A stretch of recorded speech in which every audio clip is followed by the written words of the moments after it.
need to revisit Agatha All Along. We had to discuss Agatha because it was Agatha all along. Yes. So yesterday I noticed that some of you were very frustrated with Brett as he was giving his first reactions to Agatha All Along's premiere episodes. He said, it wasn't the worst thing in the world, and he said it wasn't woke, it was just bad.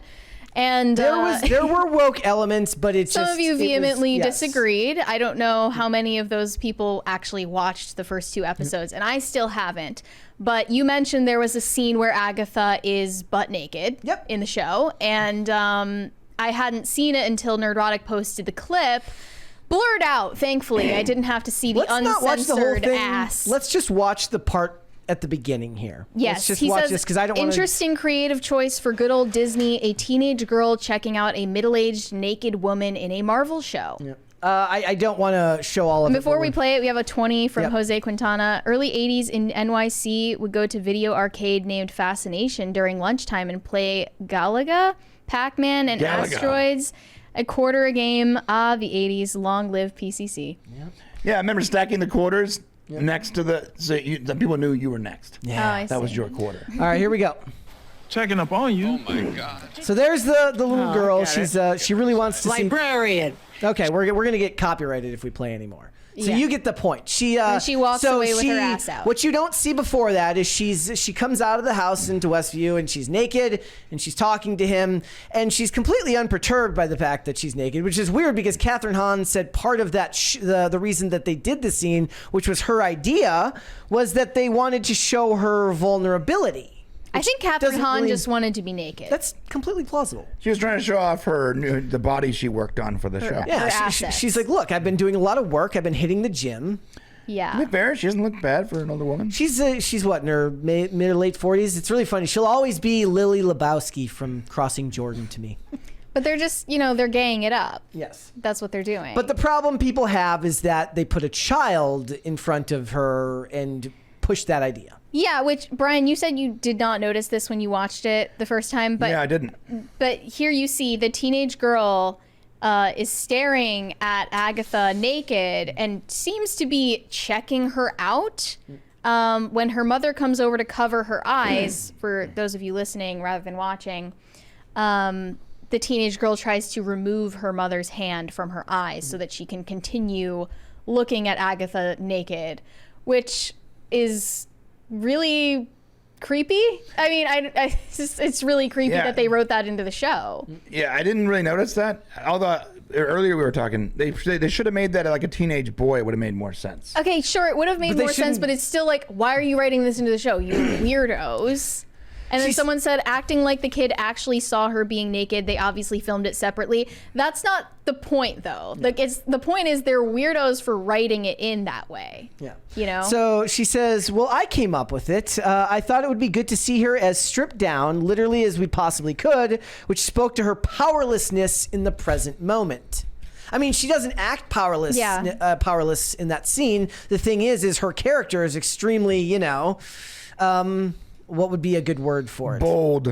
It's a good word for it. She's opinionated. She's bold.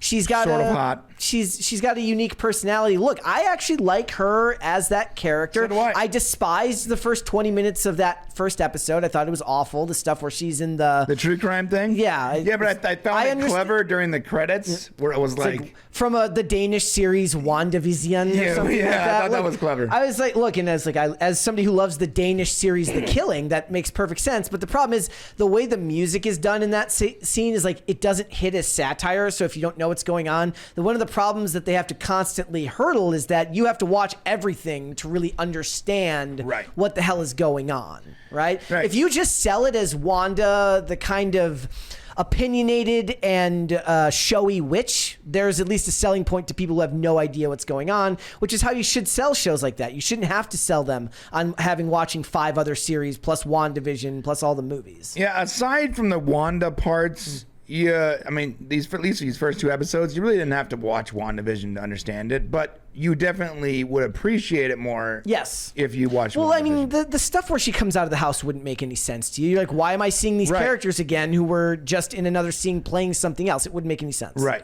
So, I guess it's just Disney doing their thing. Well, some people compared this to Chris Hemsworth's ass cameo in Thor: Love and Thunder. I did see people and like, the Hulk as well. They're like, wait, so the women get Chris Hemsworth naked and we get this? I mean, at least when Chris Hemsworth's ass was out in Thor: Love and Thunder, there wasn't like a teenage boy over on the other side of the room staring at him and lusting over him like that. I think that's what people are pointing out is that, why was this written into the script? This is what we always talk about when actors get into the actor mindset and they start talking in that tone. This is what she said. This is the most actor thing ever. She goes, Catherine was like, would she grab the robe? I don't feel like she would grab the robe. I feel like she would really not care about being naked in front of the neighbors. This is what the creator of the show said. I told her, this is the greatest idea I've ever heard. He's like, yes, you can be naked. I love that idea. I told her, this is the greatest idea I've ever heard. Catherine has done so much work and she's done a lot of nudity and other things. So it also felt very subversive to get Catherine Hahn's nudity into the MCU. Okay, so they're aiming to be as subversive as possible, which has been proven time and time again, not what makes a successful movie or show. So here's my critique. Okay, you want to do this, fine, whatever. But a clip was going around the other day from Punisher where he gouges the dude's eyes out with his bare hands and kills the dude in one of the most bloody, violent ways possible from Marvel Punisher on Netflix. Hold that same energy when Daredevil Born Again comes out. If I am not watching bad guys literally covered in blood and killed violently, then I guess not by Daredevil, but when Punisher gets involved there better be some gore. Okay, I better see some headshots and some brain splatter. Otherwise, I'm going to think you only think that these things go one way. That's all I'm saying. Brett, it's bold. It's bold. Contemporary. It's subversive. Is that not a selling point enough for you? No, it's not. It's the gayest show ever. There's a gay explosion. I don't think this was the gayest show Are you not ever. entertained? It was. Here's the thing. It was not the gayest thing ever, but it is very clearly made for why-nots. It is. Okay. Yeah. Everything after that, like I'm watching it and I can appreciate it as most of the time when I'm reviewing a show, one of the things that I've realized is it all really does hinge on the lead of a show. The reason why I found this mildly tolerable is because Catherine Hahn as Agatha has some charisma, whereas Osha and May were charisma vacuums because Amanda Stenberg brought nothing to the character. Right. I can forgive a lot of plot elements. I can forgive a lot of bad storytelling if you get an actor who's magnetic enough on screen to hold your interest. That's fine with me. But for a lot of other people, it can't be just that. There has to be more than that. So if a guy's trying to watch this, especially since a lot of people liked WandaVision, and they're talking about like a lady selling candles and all of this stuff, you're just like, guys aren't going to watch this. That was a take on the Goop brand. I know. Again, but that's not a selling point for most. It's sort of funny though. Marvel is still a boy brand. That's selling like Kegel eggs. Marvel is still a boy brand, despite what they believe. It's still guys that like superheroes, despite their best efforts to change that. You're rooting out your core audience and you're making something that's not going to hit either way. It's going to do great for people on Twitter who are going to talk about it like it's the greatest thing ever. That isn't going to translate to large viewership, and it didn't. The wine ants are over in the theaters watching It Ends With Us with Blake Lively. They don't care about anything that's coming out of Marvel. And also, there's a lot of marketing toward the wine ants lately. I saw a YouTube live, like a YouTube TV ad, where it was like a woman clearly in like her late 30s drinking wine, and she was like, I love YouTube TV because of the sports, and like they start showing football. It's this. They do it with like soccer and football like, now.